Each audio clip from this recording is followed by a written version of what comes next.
The cabin felt different that morning.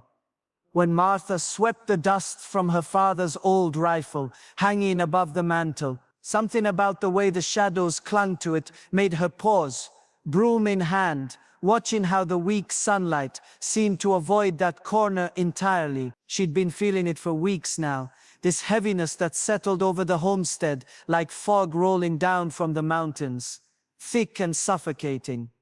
"Samuel," she called to her husband, who was mending harness leather by the window. "When's the last time we used Papa's gun?" Samuel looked up from his work, leather strips draped across his weathered hands. "Been near 2 years now, I reckon." "Why you asking?" Martha couldn't quite put her finger on it, but that rifle had been drawing her attention more and more lately. Every time she walked through the main room, her eyes would find it, and with it came a flood of memories she'd rather forget. The day her father took his own life with that very weapon. The way her mother had wailed when they found him in the barn. The smell of gunpowder that seemed to linger in the house for months afterward. "I've been thinking," she said slowly, still staring at the gun, "maybe it's time we got rid of some things." Samuel set down his work and really looked at her then. Martha had always been the practical one, never one for sentiment or superstition, but there were dark circles under her eyes, and she'd been having those nightmares again, the ones where she'd wake up gasping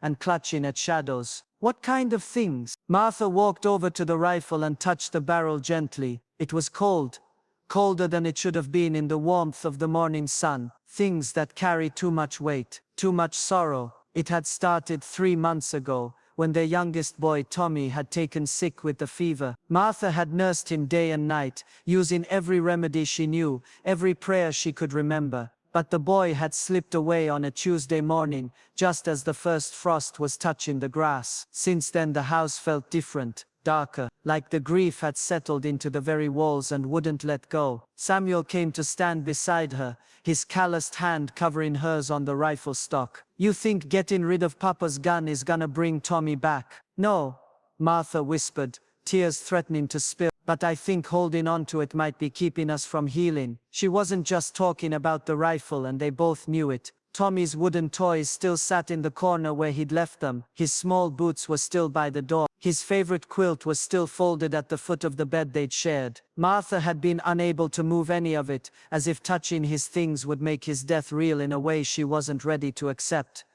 But the weight of it all was crushing her. Every morning she'd wake up and see his boots and expect to hear his laugh. Every evening she'd set 4 places at the table instead of 3, then have to put one away with shaking hands. The house had become a shrine to loss, and Martha was beginning to understand that some shrines become prisons. "My grandmother used to say," Martha continued, her voice barely above a whisper, "that objects can hold on to feelings the same way fabric holds on to smoke. And sometimes, if you want to breathe clean air again, you got to wash out what's been soaked in." Samuel was quiet for a long moment, studying his wife's face. He'd been watching her slowly disappear over the past months, becoming a ghost in her own home. The Martha he'd married 20 years ago was strong as steel, with a laugh that could chase away any shadow. But grief had been eating at her, and he could see it in the way she moved through the house like she was afraid to disturb anything, like she was living in a museum of her own sorrow. "What would you want to do with it?" he asked finally. Martha considered this. She couldn't just throw it away, that felt wrong, disrespectful to her father's memory, but keeping it was slowly poisoning her days. "Maybe we could trade it to the Johnsons. Their boy's been wanting a good rifle for hunting, and Lord knows they could use the meat this winter." Samuel nodded slowly. The Johnsons had been having a hard time since the drought killed most of their crop. Trading the rifle would help both families, give the gun a new purpose while clearing the shadow it cast over their home. And what about Tommy's things? This was the harder question, the one that made Martha's chest tighten until she could barely breathe. "I don't know yet, but I think keeping them like this isn't loving him. It's loving my own pain." The truth of it hit her like a slap. She'd been treasuring her grief more than her memories of Tommy's joy. She'd been preserving the moment of his death instead of celebrating the 3 bright years of his life. Every toy left untouched, every piece of clothing kept exactly as he'd left it. These weren't monuments to Tommy, they were monuments to loss. "What if we picked out just one thing?" Samuel suggested gently. "One special thing to keep, and let the rest go to children who need them. Martha felt something loosen in her chest at the suggestion. Yes, that felt right. Keep one precious memory and let the rest live on, bringing joy to other children instead of gathering dust in corners. Over the next few days, word spread through their small frontier community about the rifle. As expected, young Ben Johnson came by with his father, eyes bright with hope and responsibility. When they left, the rifle went with them, along with a box of ammunition and Samuel's best advice about caring for the weapon. The corner above the mantel looked bare, but it also looked lighter somehow, like a weight had been lifted from the very air. The harder task was Tommy's room. Martha and Samuel went through his things together, Martha holding each item and letting the memories wash over her. His wooden horse, carved by Samuel's own hands, his collection of interesting stones from the creek, his worn picture book about a brave little rabbit. With each item, Martha felt a choice: hold on to the object and the pain, or hold on to the love and let the object find new life elsewhere. They decided to keep Tommy's favorite blanket, the one Martha had sewn with tiny blue flowers that matched his eyes. Everything else would go to the widow Henderson, who was raising her 3 grandchildren after their parents died in a wagon accident. Martha could picture those children playing with Tommy's toys, reading his books, and the thought filled her with something she hadn't felt in months. A warmth that had nothing to do with the fire in the hearth. But it wasn't just the obvious reminders that needed addressing. Martha began to notice other things that seemed to trap shadows in their home. Her mother's heavy black shawl, which she'd worn to every funeral and wake for 30 years, hung in the bedroom like a storm cloud. Every time Martha saw it, she remembered standing at gravesides, the weight of other people's grief pressing down on her shoulders. "When's the last time you wore Mama's shawl for something joyful?" Samuel asked one evening as they prepared for bed. Martha paused, holding the dark wool in her hands. "I don't think I ever have. She only brought it out for sorrowful occasions. Maybe that's why it feels so heavy." Martha understood. The shawl had absorbed decades of tears, decades of goodbyes, decades of standing in cold earth beside fresh graves. It had become less clothing than a vessel for communal mourning, and while mourning had its place, Martha realized she didn't want to carry that particular burden anymore. The next Sunday she wore her blue dress to church instead, the one that brought out the color of her eyes and made Samuel smile. The heavy shawl stayed home and Martha felt lighter for its absence. As the weeks passed, Martha found herself looking at other objects with new eyes. The chipped teacup that had belonged to her sister Sarah, who died of consumption 5 years earlier. Every time Martha used it, she remembered Sarah's labored breathing, the way she'd grown thinner and paler until she seemed to fade away entirely. The cup held no happy memories, only the long, slow agony of watching someone she loved disappear by degrees. Martha wrapped the cup carefully and took it to Sarah's daughter, who was now married and keeping house for her own family. "I thought you might like to have something of your mother's," Martha said, not mentioning how relieved she felt to pass along that particular burden of memory. Even small things began to matter. The broken clock that had stopped the day Tommy died, Martha had left it sitting on the shelf, its hands frozen at 3:17, as if time itself had stopped with his last breath. Every time she looked at it, she felt trapped in that moment, unable to move forward. Samuel quietly took it to the clockmaker in town, and when it came back, ticking steadily and keeping proper time, Martha felt something in her own chest begin to tick along with it. The process wasn't always easy. Sometimes Martha would pick up something to give away and then clutch it to her chest, overwhelmed by the thought of letting go. Samuel never rushed her during these moments, just sat quietly nearby until she was ready to make her choice. Some items went immediate, others took days or even weeks of consideration, but gradually, systematically they began to clear their home of objects that held more pain than love. Martha's journal from the months of Tommy's illness was perhaps the hardest decision of all. Page after page detailed his decline,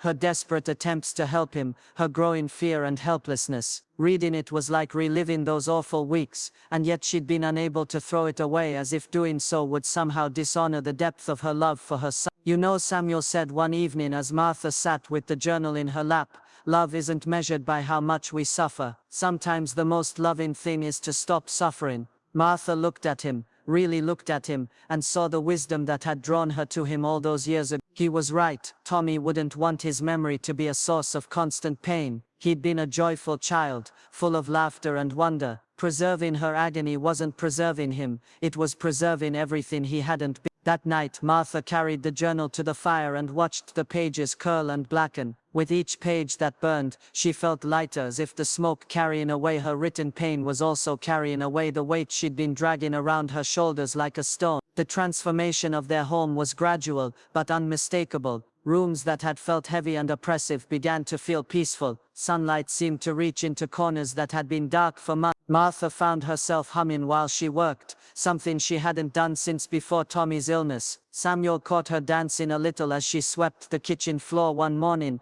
and the sight made him grin like a young man caught in his bride. But perhaps the most significant change was in Martha herself. The dark circles under her eyes began to fade. Her appetite returned. She started sleeping through the night instead of waking up gasping from dreams of loss and shadow. The woman who had been slowly disappearing was finding her way back to the land of the living. Their neighbors began to notice the change too. Martha's smile when it appeared was genuine again instead of forced. She started accepting invitations to quilting bees and church socials instead of making excuses to stay home. When the Hendersons' youngest girl came to church wearing one of Tommy's old dresses, expertly altered to fit her small frame, Martha felt a surge of joy instead of pain. The dress was beautiful on the child, and seeing it brought to life again felt like a gift rather than a loss. One evening, as Martha and Samuel sat on their porch watching the sunset paint the sky in shades of gold and rose, Martha reflected on all they'd let go of over the past month. The rifle that had carried the weight of her father's despair.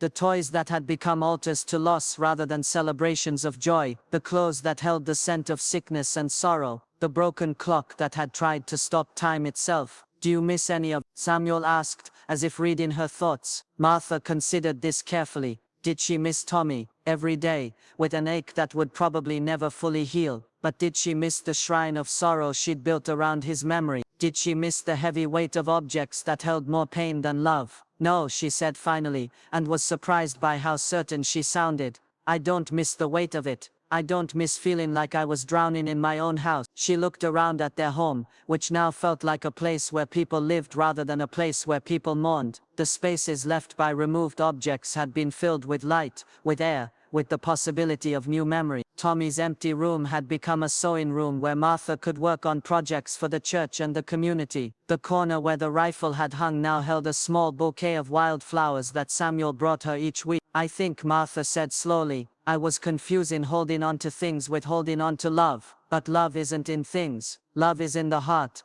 in memories, in the way someone changed you for the better. The things were just anchors to pain." Samuel reached over and took her hand, his thumb tracing gentle circles on her palm. "Tommy would want you to be happy," he said. "He'd want our home to be full of life again." Martha smiled, and for the first time in months, it reached her eyes. "I think you're right. I think he'd be pleased to see his toys making other children laugh, to see his books being read and loved instead of gathering dust." As the stars began to appear in the darkening sky, Martha felt a deep sense of peace settle over her. The darkness that had seemed to permeate their home for so long was finally lifting, not because she'd forgotten her losses, but because she'd chosen to honor them differently. Instead of preserving pain, she was preserving love. Instead of holding on to objects, she was holding on to the essence of what those people had meant to her. The process of clearing out items that carried darkness had taught her something profound about the nature of grief and healing. Some people thought that letting go of objects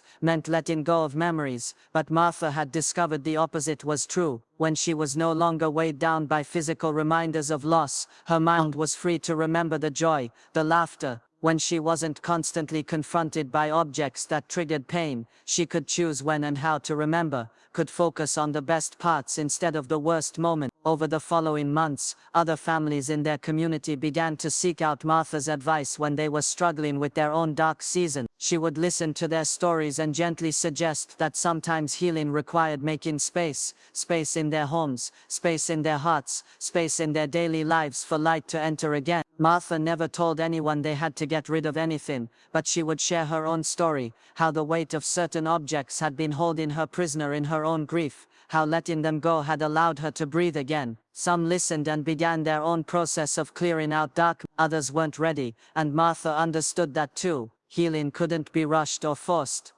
But for those who were ready, Martha had learned to recognize the signs, the way certain objects seemed to cast longer shadows than they should, the way some possessions felt heavier than their physical weight could account for, the way walking past certain items could instantly transport someone back to their darkest moments instead of their brightest ones. The key, Martha discovered, wasn't to get rid of everything connected to loss or difficulty. It was to be honest about what each object brought into your life. Did it bring comfort or pain? Did it inspire love or grief? Did it help you remember the best of someone, or only the worst moment? Some objects were worth keeping despite or even because of their connection to sorrow, if they also held comfort, wisdom, or meaningful memories. But others were simply anchors dragging you down into darkness, and those were the ones that needed to go. Years later, when Martha was older and other women came to her for advice about healing from loss, she would tell them about the morning she first really looked at her father's rifle and realized it was casting shadows over more than just the mantle. She would tell them about the slow, careful process of deciding what deserved space in her home,